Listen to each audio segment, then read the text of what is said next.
Meus nobres cartoleiros, família Super Dicas, sejam todos mais uma vez bem-vindos ao nosso canal. Vamos aí preparar a nossa máquina, o Super Toro, para a 26ª rodada. E juntamente a isso a gente se reúne aqui bacana para poder dar aquela estudada nos jogos, nos jogadores e preparar os nossos esquadrões com todo o cuidado do mundo, para que no final das contas a gente consiga ter aquela mitada bacana que a gente tanto almeja e que vai nos levar aí a voos mais altos nesse Cartola FC, né? O nosso Super Toro, vocês se lembram, na 25ª rodada, né? Nós colocamos a meta de tirar 115, alguns quebrados, porque com essa pontuação a gente voltaria a ter os 80 pontos de média. 115 pontos não é uma pontuação impossível de alcançar, mas é bem complicada. Então, caso a gente ficasse perto disso, também já nos deixaria muito satisfeito. E foi justamente o que aconteceu. Nós não fizemos os 115 pontos, mas passamos dos 100 pontos na rodada. Isso nos deixou muito animados, né? Foi o 6º centenário do Super Toro nesse ano de 2019, com a pontuação que a gente fez, que foi de 102,21 pontos. Aí nós fomos no campeonato a 1986,90 pontos, isso dá 79,47 de média. E agora, para a gente então finalmente voltar a ter os 80 pontos de média no ano, né, no Cartola, nós precisamos tirar na rodada 26 93,10 pontos, e aí já é uma pontuação bem pertinente, bem possível de ser alcançada, até pela rodada que a gente vai ter também, né? Tem fartos favoritos, né? 4 extremos favoritos, e aí o único problema são as loterias, né? Com o time que a gente escala, né, nessa 26ª rodada, tem vários jogadores e vários formatos de escalação, né, que nos dão muita confiança de que a rodada vai ser boa, né? Que é o Flamengo contra o Fortaleza, é o Grêmio contra o Bahia, o Palmeiras contra o Ceará e o Santos contra o Palmeiras contra a Chapecoense, o Santos contra o Ceará, corrigindo, né?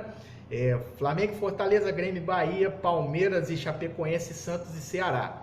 4 esplêndidos favoritos que devem, né, confirmar aí boas vitórias. A gente espera que seja tudo com SG e a rodada tende a ser muito boa. Com isso, a nossa segunda preocupação são as loterias, e isso significa o seguinte: o conselho, né, que eu deixo para quando a gente for estudar a rodada é a gente não se preocupar muito em acertar, em tirar altas notas, né?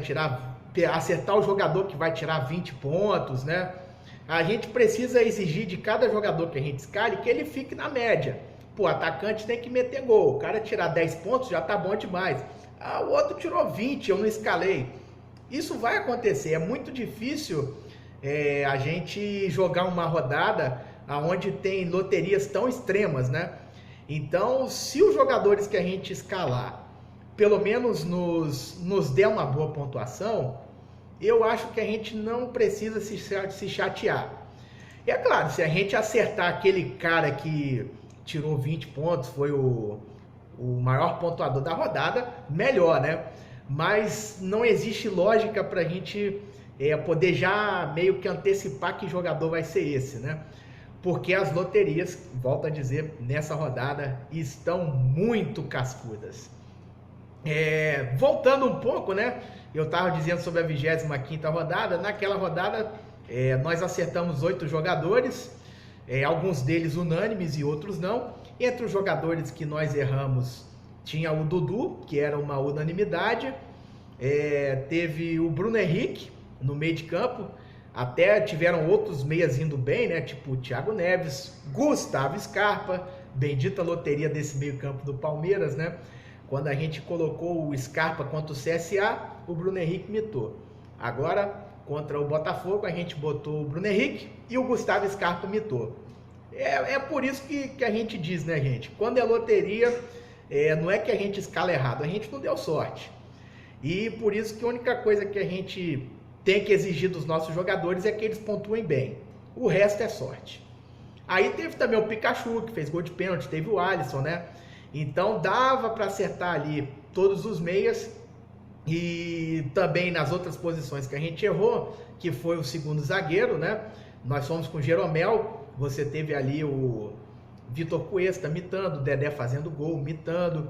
Teve até o Leandro Castanho e o Pablo Mari que tiveram SG, ficaram na casa dos 6 pontos e é bem aceitável, né, para zagueiro. Enquanto que no ataque, nosso outro atacante que a gente errou, né, além do Dudu que foi uma unanimidade, teve o Johnny Gonzalez, ali ficou faltando o Bruno Henrique. E por conta desses detalhes, né, que o nosso Super Toro não tirou uma nota maior, né? Mas a gente está muito satisfeito com os nossos 102 pontos. Acertamos jogadores que nem todo mundo tinha.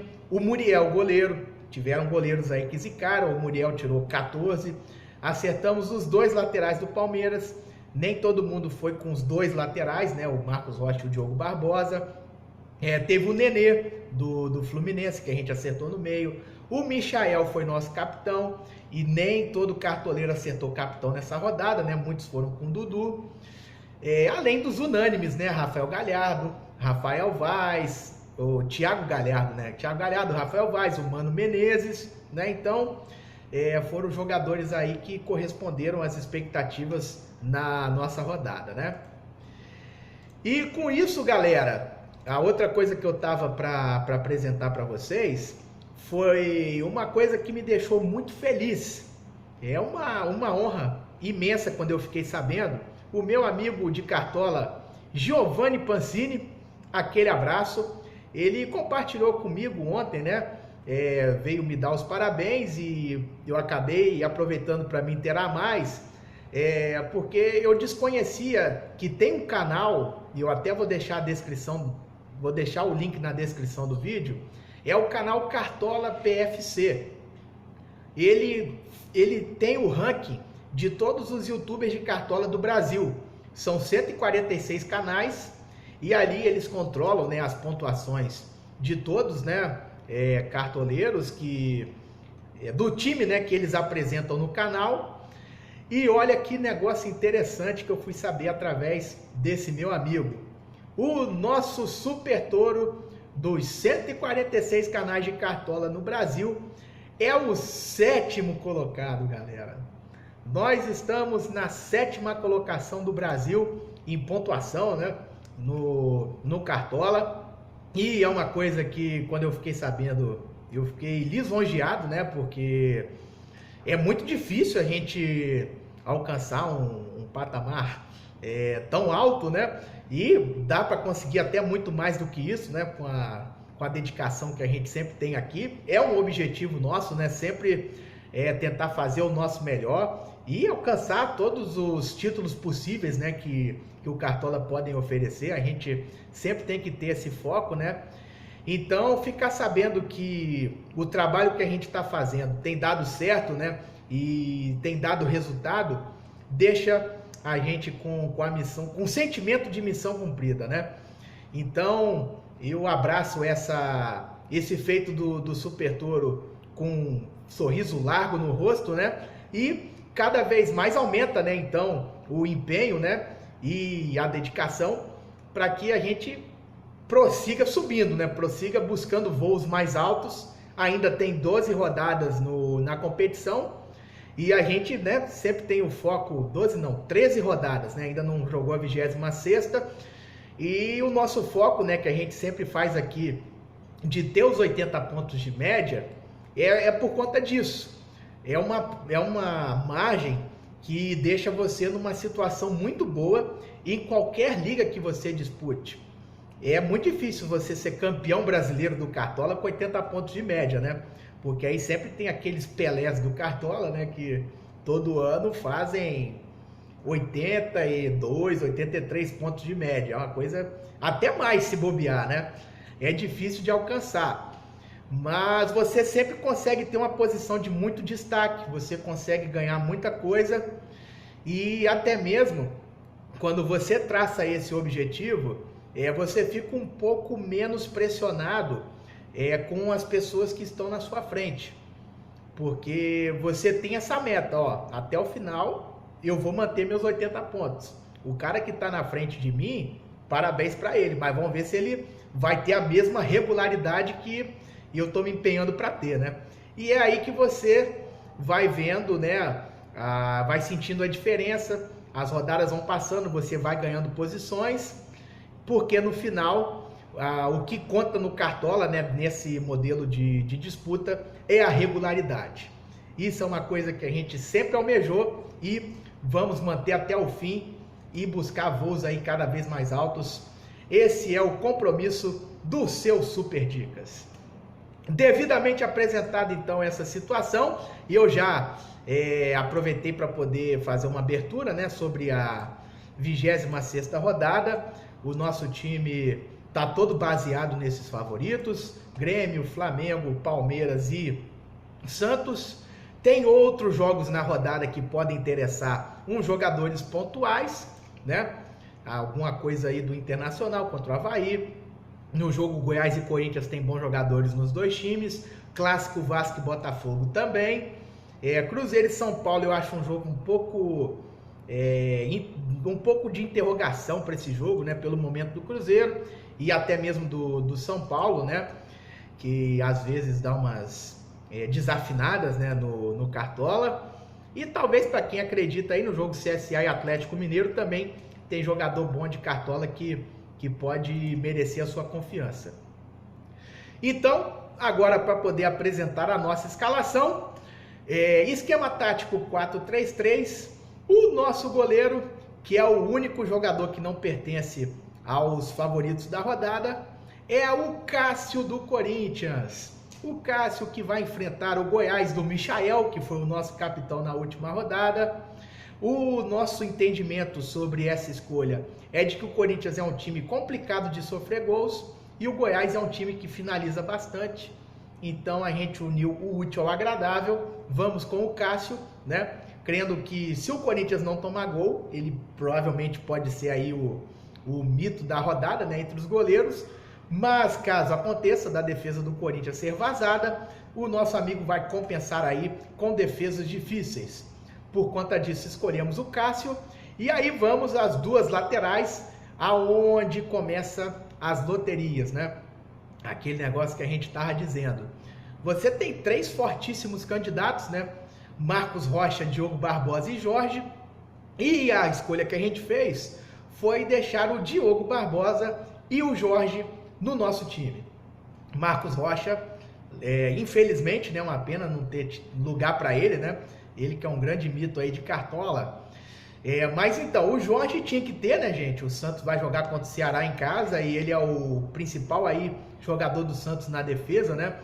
Tem pontuado bastante, né? Nós fomos com ele no clássico contra o Palmeiras, ele imitou. Nesse jogo agora fora de casa contra o Internacional, ele tirou mais de 10 pontos também, foi 11 alguma coisa. Então, o cara tá no momento bom, o jogo é fácil e ele tem um histórico também de participação em gols e em assistências. Então, esse aí a gente tem que ter. Sobre o lateral do Palmeiras, eu considerei duas coisas. A maneira como o Palmeiras tem jogado. Por exemplo, no jogo Palmeiras e Botafogo, o que eu vi da partida foi o Diogo Barbosa avançando mais do que o Marcos Rocha, né? O Marcos Rocha, ele vinha muito de vez em quando, né, para o ataque. E o Barbosa foi um apoiador mais cativo, né? E além disso também a Chapecoense, por exemplo, no jogo contra o Flamengo, que foi o jogo que eu assisti, a maioria dos ataques da Chapecoense foram pelo lado direito, que é o lado, né, do Diogo Barbosa. Então, por eu acreditar que ele ao mesmo tempo é o jogador que tem maior possibilidade de roubada de bola e de avançar, ou seja, de dar uma assistência, eu por aí fiz a escolha nele. Se vai dar certo, meu amigo, aí só mesmo tendo uma bola de cristal aqui para a gente poder adivinhar o futuro, né? Não tem como saber. Você tem três jogadores, né? Rocha, Jorge, Diogo Barbosa. A bem da verdade, meu amigo, joga a moedinha para cima e o que cair você escala. Essa rodada tá desse jeito. A nossa dupla de zaga, vamos com Jeromel, unanimidade, né? O principal representante aí da defesa do Grêmio e vem sendo aí muito escalado, né? Apesar do risco do Grêmio perder o SG contra o Bahia, né? Eu confesso que fiquei um pouco temeroso quanto a isso, mas o Jeromel dentro de casa, ele é um cão de guarda impressionante, né? Tem médias aí, sempre recordes, né? Há vários anos já de cartola, então acho que não vai ser diferente agora, né? Contra o Atlético Mineiro a gente confiou nele no jogo fora de casa, aonde o seu adversário pouco atacou e pouco ofereceu de chances aí para ele recuperar o SG, né? Acabou sofrendo um gol o Grêmio e o nosso amigo Zico já contra o Bahia, eu acho que tem tudo para ser diferente. O nosso segundo zagueiro, também vi ele sendo muito escalado, é o Gustavo Gomes do Palmeiras, que tem a alcunha de ser um dos batedores de pênalti, né, do Palmeiras. É um pouco complicado saber antes da hora, se tiver um pênalti do Palmeiras, quem que vai ser o batedor, né? Porque tem ele, tem o Bruno Henrique. O Dudu, pelo visto, já não tem batido mais, né? E o Gustavo Scarpa, então provavelmente vai ser o Gustavo Scarpa, não sei. Mas de toda forma a gente tá com os dois. E o Gustavo Gomes é aquele cara que pode ajudar fazendo um gol de cabeça. Contra o CSA nós fomos com ele e ele nos garantiu esse golzinho de cabeça. Além também de um SG que a gente muito precisa. E é um jogador que tem a confiança, né? Ele joga direitinho e pro Cartola, apesar de muitas vezes ele não ser um destaque, mas quando ele tem SG, ele não costuma decepcionar. Então nós vamos com a defesa com Jeromel e Gustavo Gomes. Tem outras opções muito boas, né, para a rodada. Por exemplo, na zaga do Flamengo, Pablo Mari. Você tem ali no Vasco e Botafogo, né, para quem acredita, o Leandro Castan, é um bom recuperador de SG, apesar de vir dando as vaciladas de vez em quando. Os zagueiros do Corinthians também podem ser muito exigidos para roubada de bola, né, o Gil e o Manuel. Dou preferência aí para o Gil, para quem desejar. E por fim o Lucas Veríssimo do Santos, né? Querendo ou não, é um jogo que ele pode ter o SG, e o problema é que ele ficou sem credibilidade nenhuma, né, com os cartoleiros, por conta da partida que ele foi expulso, né, contra o CSA. Mas são essas opções. No meio de campo, o meio de campo também tem as suas loterias malucas, né? O que a gente escolheu? A dobradinha do Santos, Carlos Sanches e Soteldo. Aí com isso nós não vamos com Eduardo Sacha. E o nosso terceiro meia, o Gustavo Scarpa do Palmeiras. Tomara que dessa vez a gente não caia na loteria desse meio campo alviverde, né? Porque errar de novo vai ser a terceira, né? A gente vai ter que pedir música no Fantástico. Não é isso que a gente deseja. A escolha pelo Sanches e pelo Soteldo, né? Comparando eles com as demais opções, né? O Santos, quando joga em casa com um largo favoritismo, costuma ser um time que faz gols. O Carlos Sanches é o faz tudo do time e o Soteldo sempre consegue boas jogadas individuais. Você tem o Gustavo Scarpa, que é o dono da bola parada no Palmeiras, pode bater um pênalti e atacar bastante, né? É um cara bom para poder dar assistência e para fazer gols. Ele tem muito menos limitações do que o Bruno Henrique, apesar de vez em quando a gente ser surpreendido, né, pelas ironias do destino. E aí, quem que eram os concorrentes com eles, né? Você tem o Alisson no Grêmio, porém vale a gente lembrar que dessa vez o Everton Cebolinha vai jogar. Então, quando o Cebolinha joga, né, diminui um pouco essa cancha, né, do Alisson, né? Ele não vai ter a mesma liberdade que ele teve nas partidas anteriores, que o Cebolinha estava convocado. Da mesma forma, o Luan também recuperou o seu futebol de alto nível, e isso também pode deixar o Alisson um pouco retraído, né? Eu lembro que no jogo Grêmio e Ceará, o nosso amigo Alisson não teve lá um desempenho muito bom. Então minha preocupação é essa, ele acabar não tendo muita liberdade para poder pontuar bem participando de um gol ou dando assistência. É uma loteria mais arriscada, mas não deixa de ser uma indicação. O Alisson, né? Ali do Flamengo você tem o Gerson, né? E o Renier, se jogar, tá uma disputa aí, né?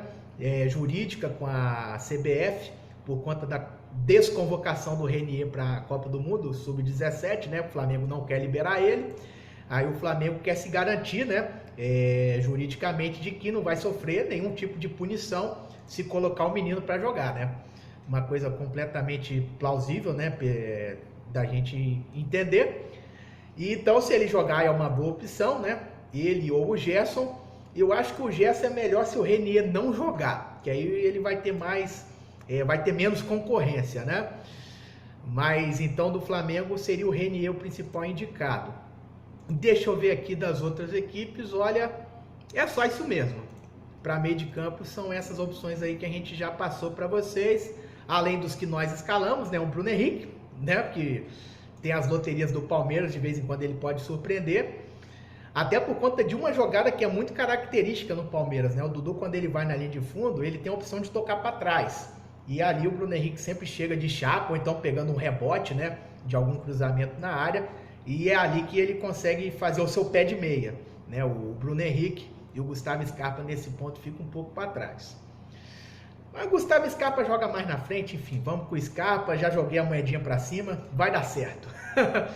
E os dois jogadores do Flamengo, né, que é um dos grandes favoritos da rodada. Aí no ataque, o que a gente fez? Nós vamos com Everton Cebolinha, esse não tem como, né, galera? Super unanimidade, só um pouquinho. Aí então a gente vai, né, com o Cebolinha, ele sempre é tratado como uma unanimidade, e aí a única coisa que fica aquele resquício de preocupação, né, é o lembrete do jogo do Grêmio contra o Avaí, né, que o Grêmio ganhou de 6-1, onde ali aconteceu de todos os outros jogadores terem tirado notas astronômicas, né, tinha ali o Luciano, tinha o próprio Luan, eu acho que o Diego Tardelli também, que até roubou, entre aspas, roubou um gol do Everton Cebolinha, e ali a única coisa que o nosso amigo fez foi dar uma assistência, e a nota dele foi bem menor do que a dos seus companheiros, né? Infelizmente é uma coisa que sempre pode acontecer, mas a gente também não pode se arriscar a deixar um Everton Cebolinha de fora, né? Então vamos torcer para que a sorte esteja ao nosso lado. O nosso segundo atacante vai ser o Dudu. Eu fiquei numa dúvida danada se eu ia com ele ou com o Eduardo Sacha, mas eu dei um peso maior ao Dudu pelo jogo ser contra a Chapecoense, e querendo ou não, ele é o principal articulador desse ataque do Palmeiras, né? É sempre possível dele dar uma assistência, divide os escanteios, né, com o Gustavo Scarpa, algumas bolas paradas, e pode fazer gol, né? De vez em quando ele faz gol. É um jogo que o Palmeiras vai enfrentar o lanterna do campeonato, então é outro jogador que eu achei muito perigoso deixar de fora. Aí quanto ao Santos, né, a gente sabe que o Eduardo Sacha é uma boa, mas aí a gente tem a dobradinha no meio de campo ali para nos ajudar, o Carlos Sanches e o Soteldo. Vamos torcer para ter sorte, né, nessas escolhas que a gente fez. E por fim, o nosso terceiro atacante é o Gabigol do Flamengo, que é o capitão do Super Touro. O Gabigol que algumas vezes, né, a gente deixou de escalar, porque o que acontece, né? Eu tive vendo até no tal do Cartola Stats, né? Eu não costumo repetir muito jogadores nas minhas escalações. A última vez que eu vi, parece que o jogador que eu mais escalei no ano, eu só repeti ele coisa de 7 a 8 vezes, né? Enquanto que nós já estamos na 26ª rodada, né? Se eu tivesse algum jogador, quando a gente tem, né, um jogador com cadeira cativa, já escalou o cara, sei lá, 13, 14 vezes, né? E o Gabigol, toda vez que o Flamengo vai ter um jogo difícil, né, fora de casa, ou até mesmo em casa, eu costumo deixar ele um pouco de lado para só ir com ele na certeza. E chegou uma partida, né, na minha visão, esse jogo Flamengo e Fortaleza, em que ele tá passando essa certeza de que é muito difícil ele não mitar, porque ele já vinha algumas partidas sem jogar, né? E o time do Flamengo cada vez mais se fortalecendo. É impressionante, né? O Flamengo parece que é um bolo com fermento infinito, tá sempre crescendo. E ele é a grande estrela do Flamengo. Ele pode não ser o melhor jogador do time, mas ele é a estrela do Flamengo.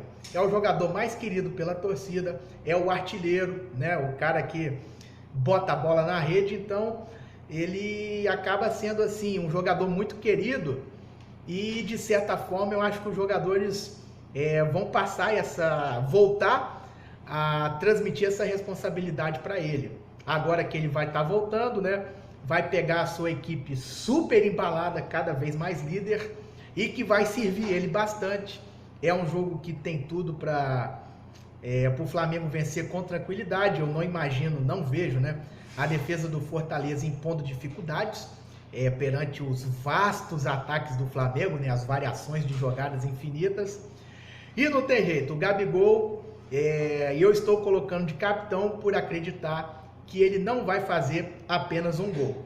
Vai fazer 2 e olhe lá se não vai ser 3. Então ele é o nosso escalado e de capitão. Por fim, o nosso técnico é o Jorge Sampaoli, que na minha visão, o Santos, eu além de acreditar que vai ter o SG, os jogadores pontuam melhor do que os do Palmeiras, né? O Palmeiras do Mano Menezes, ele tem uma pequena deficiência que eu acho que o Santos não tem, que é de baixar a guarda, né? O Palmeiras contra o Botafogo poderia ter feito 3-4, mas passou boa parte do tempo cozinhando o jogo, correndo para não chegar. O time se torna apático às vezes quando constrói uma vantagem, enquanto que o Santos é um pouco mais frenético, né? O Santos ele é mais pegajoso e para mim tem um SG um pouco mais seguro do que o do Flamengo. Por conta disso, a nossa escolha pelo Jorge Sampaoli. O preço do nosso time acabou 158 cartoletas e 75 centavos. E a escalação eu leio novamente para vocês. Vamos com o Cássio no gol, nas laterais Diogo Barbosa e Jorge, na zaga Jeromel e Gustavo Gomes. Meio de campo, Carlos Sanches, Soteldo e Gustavo Scarpa. E na frente, Everton Cebolinha, Dudu e Gabigol de capitão com o técnico Jorge Sampaoli. Fechamos, meus amigos. Agora é só a gente torcer para ter uma grande rodada. Eu espero ter ajudado vocês. Boa sorte nas loterias, vamos precisar demais.